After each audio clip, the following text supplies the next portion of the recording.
Pemirsa, Wakil Gubernur DKI Jakarta Rano Karno akan mengikuti gotong royong gerak cepat jaga Jakarta membersihkan sejumlah halte Transjakarta yang dibakar massa saat aksi demo kemarin. Dan untuk mengetahui informasi terkini kita bergabung dengan jurnalis NTV Maulana Iqbal dan juru kamera Andrianto dari kawasan Senen, Jakarta Pusat. Ya Iqbal ini sebenarnya ada berapa total halte Transjakarta yang rusak akibat aksi kemarin dan apakah kerusakan halte-halte ini artinya juga berpengaruh pada rute yang dilewati oleh halte Jakarta yang rusak ini, Iqbal? Iya, selamat pagi Cakri dan juga pemirsa. Memang pada akibat dari aksi yang terjadi tempo hari ini menyebabkan ada sekitar 16 halte Transjakarta yang terdampak.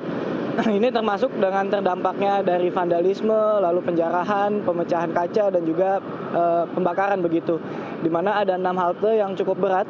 Ini karena terbakar cukup hebat dan di kawasan Senen sendiri ini ada 2 halte di mana tepat di belakang saya ini merupakan halte Senen Sentral dan juga ada di belakangnya lagi itu halte Senen Toyota Rangga ini yang memang menjadi titik kumpul massa kemarin. Ini cukup hebat begitu, menjadi amukan massa pada saat demonstrasi beberapa waktu lalu.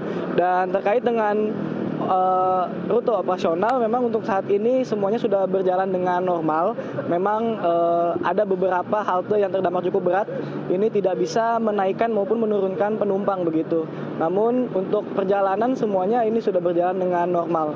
Dan terkait juga dengan hal ini, Pemprov Jakarta juga telah memberikan insentif berupa tarif 1% atau gratis tarif untuk warga yang menggunakan transportasi Transjakarta dan juga MRT ini diberikan diskon begitu 1% untuk pembayarannya. Dan ini nantinya akan berlaku sejak 31 Agustus kemarin sampai dengan 7 September 2025. Dan terkait dengan agenda pada hari ini, betul sekali Cakri tadi di belakang saya ini sudah berkumpul beberapa orang yang akan mengikuti gotong royong begitu. Di antaranya ini akan ada Wakil Gubernur Jakarta Rano Karno, lalu sudah hadir juga di sini Direktur Utama dari Transjakarta, lalu juga ada sejumlah komunitas ojol, perwakilan dari anak sekolah, lalu alumni STM ini yang hadir pada hari ini untuk gotong royong membersihkan sisa-sisa dari puing-puing yang ada di halte Transjakarta. Ini terlihat mereka sudah